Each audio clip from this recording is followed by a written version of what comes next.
Hello दोस्तों, मेरे इस यूट्यूब चैनल में आप सभी का स्वागत है। मेरा नाम थम्मल लाल निषाद है। आज हम आपको सत्यनिष्ठ राजा हरिश्चंद्र की कथा सुनाने जा रहे हैं।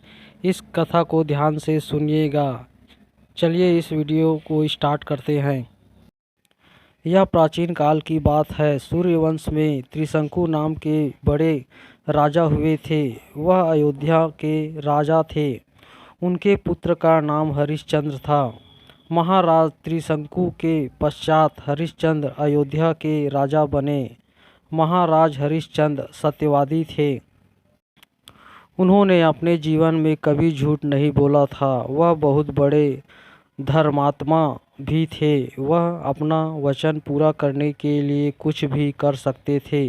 सत्यवादी और धर्मात्मा राजा हरिश्चंद्र की कीर्ति चारों ओर फैली हुई थी। उनकी कीर्ति देवताओं तक भी पहुंच गई थी। धर्मात्मा तथा सत्यवादी होने के कारण देवताओं के राजा इंद्र का भी आसन डोलने लगा था। इंद्रदेव ने महर्षि विश्वामित्र को हरिश्चंद्र की परीक्षा लेने के लिए कहा। इंद्र के कहने से महर्षि विश्वामित्र ने महाराज हरिश्चंद्र से स्वप्न में उनका राज्य दान में मांगा तथा स्वप्न में ही राजा ने अपना राज्य महर्षि को दान में देने का वचन दे दिया। दूसरे दिन महर्षि विश्वामित्र जी अयोध्या आए और अपना राज्य मांगने लगे। महाराज हरिश्चंद्र ने स्वप्न में दिया हुआ वचन पूरा करने के लिए अपना राज्य महर्षि विश्वामित्र को दान में दे दिया। महाराज हरिश्चंद्र संपूर्ण पृथ्वी के सम्राट थे। उनका पूरा राज्य उन्होंने दान कर दिया था। अब राजा के पास पहने हुए कपड़ों के अतिरिक्त कुछ भी शेष नहीं रह गया था। महर्षि विश्वामित्र ने राजा हरिश्चंद्र से कहा कि राजा, दान की हुई भूमि पर आपको रहने का कोई अधिकार नहीं है। अब राजा ने तो संपूर्ण पृथ्वी ही दान में दे दी थी, इसलिए वह अपनी पत्नी और पुत्र के साथ काशी नगरी में आ गए। अब आपको लगेगा कि काशी भी तो पृथ्वी का ही भाग है, तो वहाँ कैसे चले गए। पुराणों में बताया है कि काशी नगरी भगवान शंकर जी के त्रिशूल पर बसी हुई है, इसलिए वह पृथ्वी पर होने पर भी पृथ्वी से अलग मानी जाती है। महाराज हरिश्चंद्र जब अयोध्या से चलने लगे तब महर्षि विश्वामित्र जी ने कहा, राजा, जप तप और ध्यान दक्षिणा दिए बिना पूरा नहीं होता। तुमने इतना बड़ा राज्य दान किया है तो दक्षिणा में 1000 सोने की मुद्राएं भी दान करो। पूरा राज्य देने के कारण महाराज हरिश्चंद्र के पास अब कुछ भी नहीं था। राज्य के साथ राज्य का धन भी दान हो चुका था। महाराज हरिश्चंद्र ने विश्वामित्र जी से वह दक्षिणा देने के लिए 1 महीने का समय मांगा और काशी चले गए। काशी में आकर राजा ने अपनी पत्नी वैश्यव्या को एक ब्राह्मण को बेच दिया। राजकुमार रोहिता एक छोटा बालक था। ब्राह्मण ने उसे अपनी मां के साथ रहने की अनुमति दे दी। महाराज ने स्वयं को एक चंडाल के साथ बेच दिया और सबको बेचकर मिली 1000 स्वर्ण मुद्राएं महर्षि विश्वामित्र जी को दक्षिणा में अर्पण कर दी। महारानी शैव्या अब ब्राह्मण के घर दासी का काम करने लगी। चांडाल का सेवक बनकर महाराज हरिश्चंद्र शमशान घाट पर चौकीदारी करने लगे।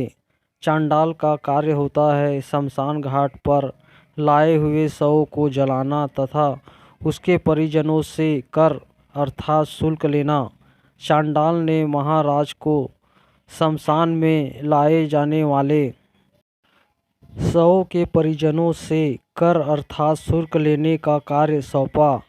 राजा का पुत्र रोहिता अपनी मां महारानी शैव्या के साथ ब्राह्मण के घर रहता था। एक दिन राजकुमार रोहिता ब्राह्मण की पूजा के लिए फूल चुन रहा था, उसी समय उसे एक सांप ने काट लिया। सांप का विष राजकुमार के शरीर में फैल गया और उसकी मृत्यु हो गई। उसकी माता सैव्या तो अकेली थी। उन्हें धीरज बंधाने वाला भी कोई नहीं था और न ही कोई उनके पुत्र को शमशान घाट तक पहुंचाने वाला था। वह वैसे ही रोती बिलखती हुई रानी अकेली रोहिता का शव हाथ में उठाकर उसका अंतिम संस्कार करने के लिए रात को ही शमशान घाट पहुंच गई। वह अपने पुत्र के शव का दाह संस्कार करने वाली ही थी। उसी समय महाराज हरिश्चंद्र वहां आ गए और शमशान घाट का कर मांगने लगे। बेचारी महारानी के पास तो शव को ढकने के लिए कपड़ा भी नहीं था, तो वह कर कहाँ से दे पाती। महाराज की आवाज़ से महारानी ने उन्हें पहचान लिया और वह गिड़गिड़ा कर कहने लगी, महाराज, यह हमारा पुत्र रोहिता है। सांप के काटने से उसकी मृत्यु हो गई है और मेरे पास कर देने के लिए कुछ भी नहीं है। महाराज हरिश्चंद्र को बहुत दुख हुआ, किंतु वे अपने धर्म पर अटल रहे। उन्होंने कहा, रानी, मैं यहाँ चंडाल का सेवक हूँ। मेरे स्वामी ने मुझे कहा है कि बिना कर दिए किसी को शव नहीं जलाने देना, इसलिए तुम्हें कुछ तो देना ही पड़ेगा। रानी फूट फूट कर रोने लगी और कहा, महाराज, मेरे पास पहनी हुई साड़ी के अतिरिक्त कुछ नहीं है। मैं इस साड़ी में से आधी फाड़ कर आपको दे देती हूँ। आप हमारे पुत्र का अंतिम संस्कार करने की अनुमति दे दीजिए। वह अपनी साड़ी फाड़ने ही जा रही थी। उसी समय वहाँ भगवान नारायण, इंद्र, धर्मराज आदि देवता और महर्षि विश्वामित्र प्रकट हो गए। महर्षि विश्वामित्र ने कहा, हे राजा, तुम हमारी परीक्षा में उत्तीर्ण हो गए हो। तुम्हारा पुत्र रोहिता जीवित है। यह सब तो महर्षि ने योग माया से दिखलाया था। महाराज हरिश्चंद्र को चांडाल के रूप में खरीदने वाले साक्षात धर्मराज ही थे। महाराज हरिश्चंद्र सत्यनिष्ठ थे और सत्य साक्षात नारायण का रूप है। इस सत्यता के कारण महाराज हरिश्चंद्र और महारानी सैव्या भगवान के धाम चले गए और महर्षि विश्वामित्र ने रोहिता को अयोध्या का राजा बना दिया। महाराजा हरिश्चंद्र की सत्यता के कारण उनके लिए एक दोहा प्रसिद्ध है, चंद्र टले सूर्य टले, टले जगत व्यवहार। पै दृढ़वत हरिश्चंद्र को टले न सत्य विचार। तो हमारे जीवन में सत्यनिष्ठ होने का लाभ आपके ध्यान में आया ना?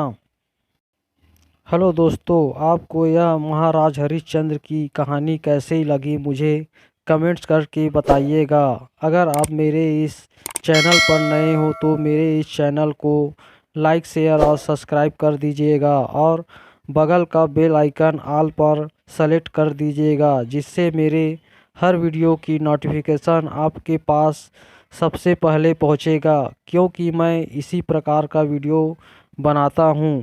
इस वीडियो को देखने के लिए आप सभी का धन्यवाद।